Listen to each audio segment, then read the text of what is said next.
video, we're going to see how to install Ollama and AI locally on your computer. We'll go through the install step by step together. And then for the best part, I'm going to show you how we can build our own model in Ollama and bake in instructions that it already knows your vibe, your goals, what you want from it before you even enter the first check. No more repeating prompts. No more monthly subscriptions. There's some really good stuff coming. Let's grab a coffee and get started. So what is Ollama? Ollama really is a tool that allows us to run different AIs locally on our computer. So if you didn't have Ollama, it would be very hard to go to maybe different places to get models, and then we'd have to figure out how to run these different models. Need a interface to run in, and that need a software to run in. And that's what Ollama provides us. If we didn't have Ollama, we would have to go to Hugging Face, fetch the model down. Very simply, it's just a tool that lets us fetch models and run them. Why should we run Ollama locally? Why bother? So the best things are privacy, right? Right off the bat, the amount of privacy that this brings you is amazing. Because now you don't mind speaking to the model. You don't have to worry about your voice being recorded. You don't mind uploading files and data. We all want data to be private, and when you run locally, you're 100% guaranteed that it's private. With apps like ChatGPT and Claude, you are rate limited, meaning after hitting a certain number of tokens, you are cut off. I don't know about all of you, but where do we stand on AI? Some people love it, some people hate it. I just think the way things are, if you can't beat it, join it. And it's better to get ahead now than be catching up later. Installing Ollama locally allows you to learn on your pace, saves money. The thing is, I'm going to show you some things we can start doing with Ollama, like building our own models, or you might end up having to pay a lot for those features. So having Ollama locally really buys you so much more. Then you want to start going into the next level, the next tiers of AI. You will have to start paying much more. This is where running Ollama locally really shines. LLM. An LLM is a large language model, and Ollama, remember, a model is just a very large file. It's this huge file that has been stuffed with books and logic and math, and now you have different types of LLMs. These are very expensive to make. They take a long time, and we are familiar with some of these LLMs, like ChatGPT, which has the ChatGPT body of models for the different models, and Anthropic, which has Claude Sonnet and different kind of thinking models. So it depends on what the model has been trained on, and it's not easy to make. Now we're going to look at how we're going to install Ollama on our computer. The very first thing we need is Docker. If you don't have Docker, here are the links. Here we are on how to install Docker on different operating systems. You have instructions for Windows, you have instructions for Mac, and I use Linux, so follow these steps and got Docker up and running pretty quickly. For the most part, installing Docker was pretty straightforward. So at this point, I'm going to assume you have Docker installed, and now let's continue.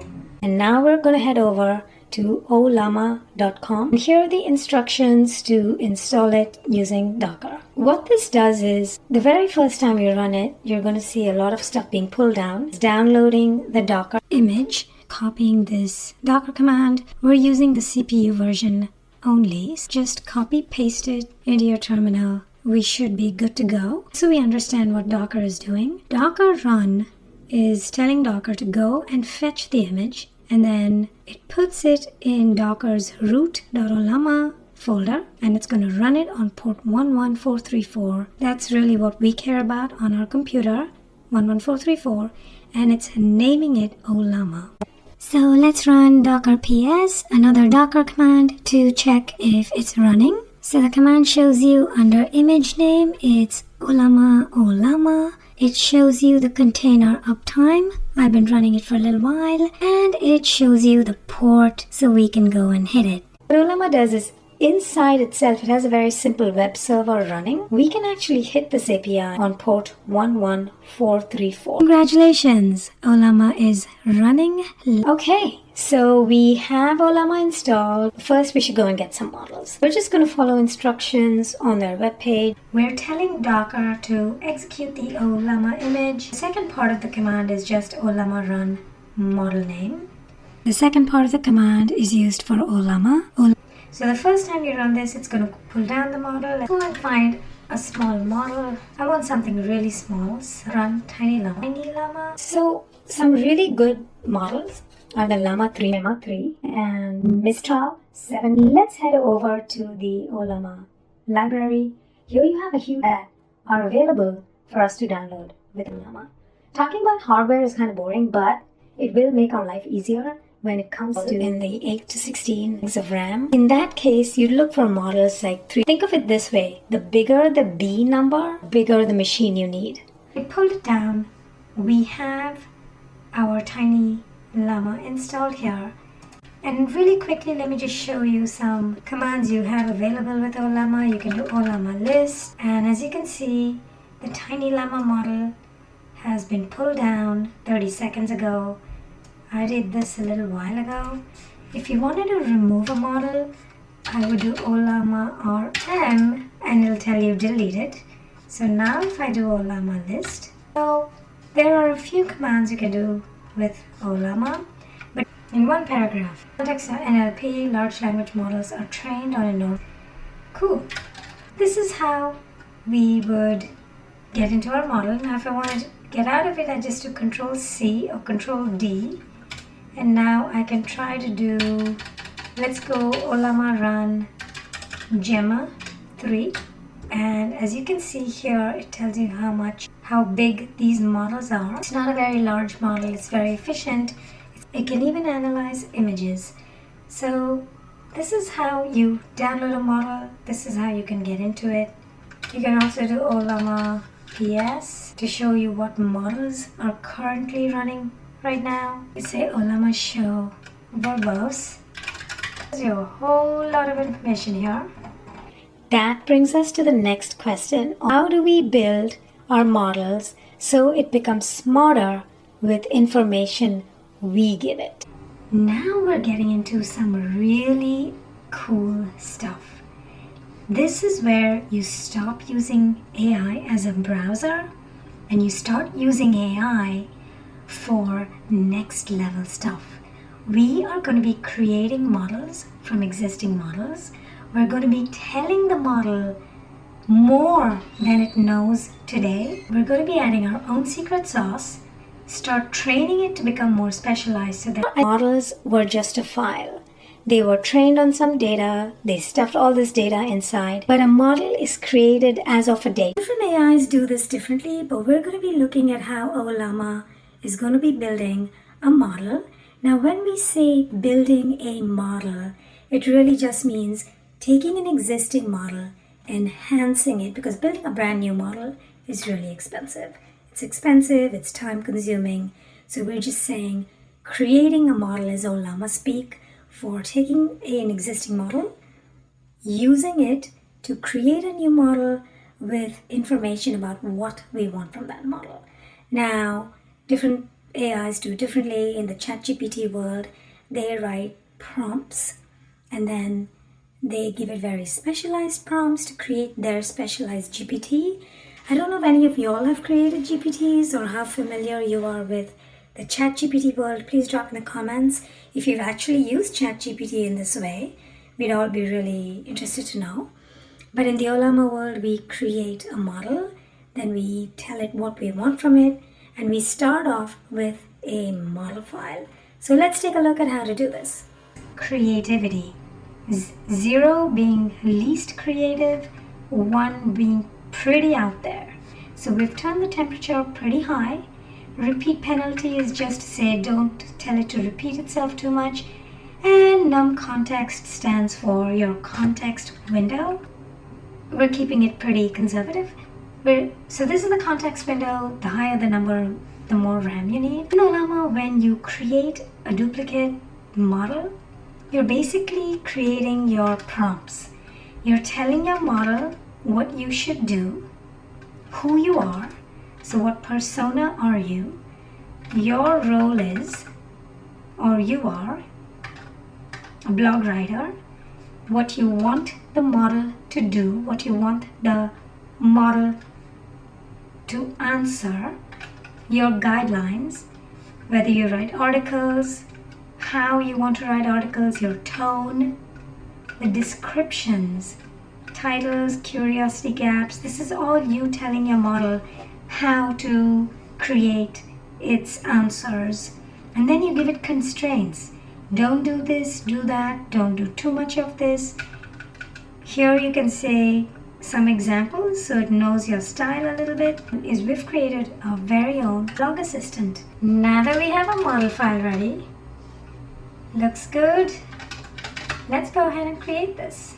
The very first thing we do is copy our model file into Docker. So we've copied our model file into Docker. Remember, Docker is a little computer sitting inside your computer. Think of it as a box, and it really doesn't know anything it wasn't created with. So if we want our model file to work correctly, we need to put it inside Docker.